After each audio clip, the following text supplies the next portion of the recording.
Hey there guys, welcome back to Wargaming Luke, and Elektra'S cards, stat line, rules have dropped, and to be honest it's not looking great for her. It's actually kind of looking worse than the 2005 Jennifer Garner movie Elektra.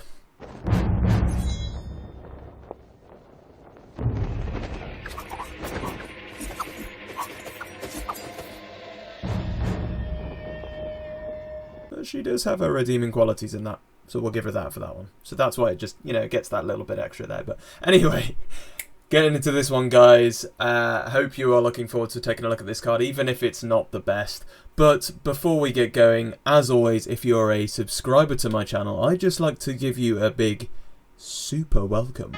Wasn't that just beautiful? The swift change of outfit, I guess. But anyway, guys, if you want that in the next video, make sure you like, comment and subscribe, and let's get on with the video.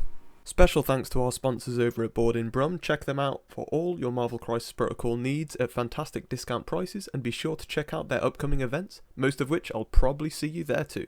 Links can be found in the description below. Alright then, let's get into whatever this card kind of is with Elektra, because we're going to see it now, guys. But let's go into a bit of the fluff that they're bringing us here in the article. So Elektra'S is a skilled assassin and frequently influences the lives of other superheroes from the shadows. But the way of the ninja wasn't always her life. Her father was a Greek ambassador, and Elektra herself was studying in college when extremists, I get my words right, kidnapped them both. Elektra's friend and companion Matt Murdock as Daredevil attempted to save the two, but he failed and Elektra's father was killed. Nasty stuff.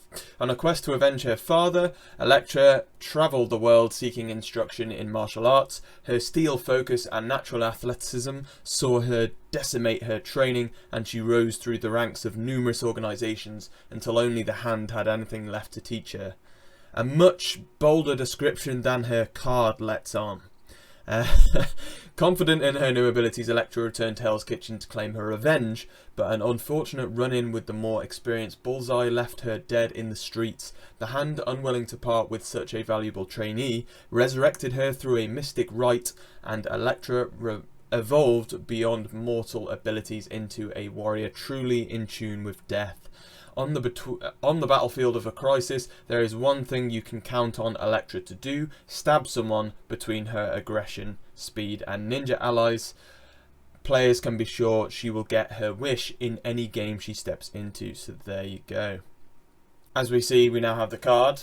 You guys can take a little look at that, but we'll read through what they're saying here. So, but this is Elektra, and her stabs aren't so simple as a mere jab with a bit of sharp steel. Her ancient throwing blades represent the almost inhuman skill she has in combat, a range 3 strength 5 mystic attack with both the pierce and bleed special rules, but even better, after hurling one of her blades at an opponent, she can summon Hand Ninja's character to the field, which can make an immediate attack thanks to its own Ninja Ambush superpower. If you want to know more about the Hand Ninjas themselves, we've seen all that, guys. I've done videos covering them if you want to go and check that out.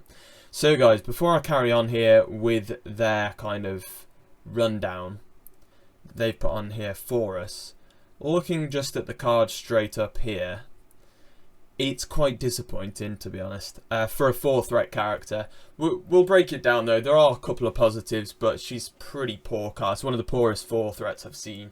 I mean, we've got to wait until we see more about what the grunts are going to do, because she does have a lot to do with the grunts here, and there might be some tactic cards that come out that also help her out as well.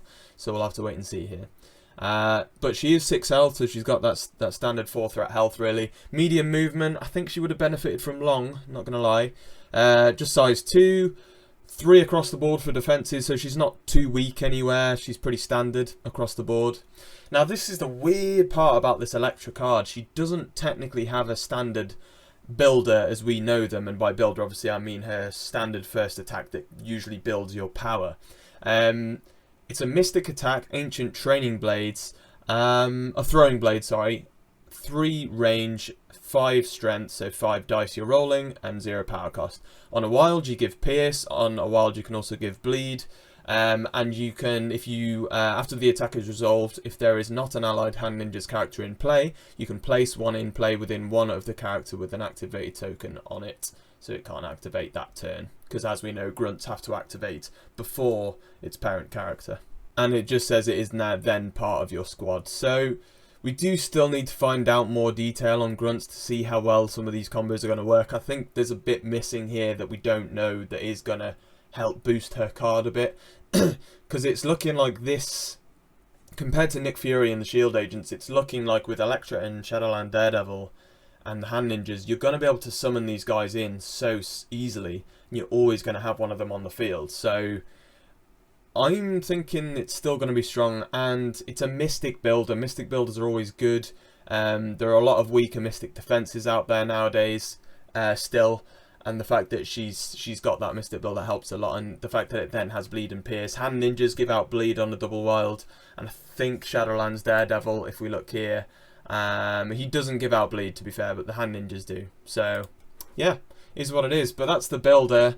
Fairly disappointing, really. And I'll touch more on these things in a moment. Impale, if an allied hand ninja's character is within 2 of the target character, add 2 dice to the attack roll. So this is her spender, so this is strength 8, so 8 dice, and you have to be within range 1. But obviously the idea is you place with her superpower first, so you need a lot of power to pull that off. But I'll show you what that kind of I mean by that in a moment. But you add 2 attack dice to the roll if you're within 2 of some hand ninjas. You got a lot of dice in this attack, but it does cost 5 power. It's expensive. The defending character does not add crit results, and they cannot use crit results in their successes on their rolls, so anything to do with crits they just don't get, you cancel them out basically.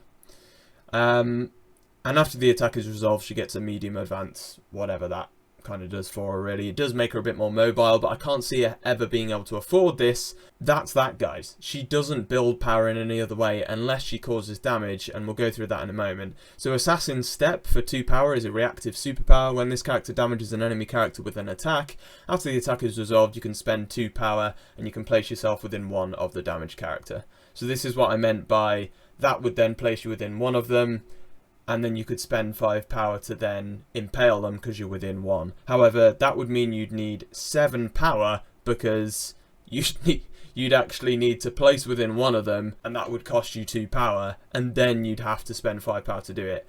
She's hardly building any power. I don't get how she's going to do this.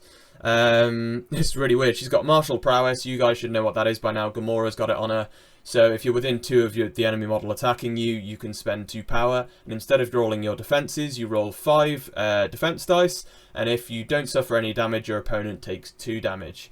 And then you've got Out for Blood. This is her continuous superpower that helps her gain a bit of power. If any attack or superpower she uses causes damage to an opponent's model, you gain 1 power, straight up 1 power. But she has no other way of building power other than that. And bear in mind that the only one of her superpowers that can cause damage to your opponent costs 2 power anyway.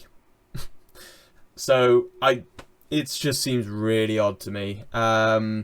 Then she gets stealth just to increase the weirdness, because, you know, she's that long range model that needs it. I feel like this is kind of, they were trying to go along the same lines as Gamora here, but the thing is with Gamora, she's got a long move, so you can stay outside of 3 stealthed, and you can long move in 1 action to then get an attack off. Elektra might not be able to pull that off, so it just, because she's only got a medium move, so it seems really odd. I'm not sure what's going on with her really, but I've got to say, guys, for a 4 threat, she's one of the worst 4 threats I've seen. Obviously, like I say, minds can be changed by the time we get the hand ninjas come out, because we don't know enough about grunt still yet to say how effective this can be, because as I say, if you're probably not going to want to really run her in much else other than the Shadowlands Daredevil Criminal Syndicate. Maybe Cabal, she might work in there. She probably will be affiliated with Cabal as well, because then she might get a little bit more power as well from Red Skull's leadership ability. Let's just carry on reading what they have to say though. So, but But perhaps the most iconic attack at her disposal is Impale. Having been on the receiving end of it herself, Elektra knows exactly how it feels to have one of her side punch straight through you. This close-range physical attack hits at 8 strength, ignores critical results in the target's defense roll, and allows Elektra to reposition after it lands. On top of that, if a hand ninja's character is close to the target, the attack gains 2 extra dice. So guys, if you have all the power, you're gonna kill the enemy model that you're attacking. You're going to, like, no doubt about that. Getting close enough to land in an Impale attack on her target is going to be critical to this assassin. Fortunately, Elektra has just the thing, Assassin Step, allowing her to spend 2 power after hitting with an attack to be placed within range 1 of her target. She flings one blade and rapidly closes the distance to seal the deal with the other in a flurry of motion. To be honest, guys, what I would say is the best chance you're gonna get of using that Impale is if you throw her into your opponent turn 1 and take tons of damage, and then just use that power to then use Impale. That's the only thing I can see happening with that. And that, yeah, I mean, those who try to retaliate should be careful though. Elektra has mastered martial arts to such a degree that even in defense she can be deadly. Her martial prowess reactive superpower lets Elektra spend 2 power to roll 5 defense, dealing 2 damage to her attacker if she takes no damage herself, yeah. So not only does she gain it when she strikes with her sai through Ancient Throwing Blades or Impale, but she can also gain power from her defensive ability Martial Prowess. That's all for our first look at this furious blah blah blah blah blah. All the usual signing off. So guys, that is Elektra's card. On her injured side, she goes down a health. I can't see anything different. If anyone wants to point anything out that I may have missed, you can do. I don't think she gets anything different there, though. She's a cool character, though. I do love Elektra, so I look forward to trying her out anyway, but a bit sad about this one, guys. Let me know what you think in the comments, though. Maybe you have more positive thoughts than me. Maybe you can pick some positives out of there. Think of some other combos and things that I couldn't. That'll do it then today, guys, for today's video. Let me know what you think of Elektra'S. We're going to go out with probably one of the most badass quotes we've had from a character on my series of Marvel Crisis Protocol videos ever.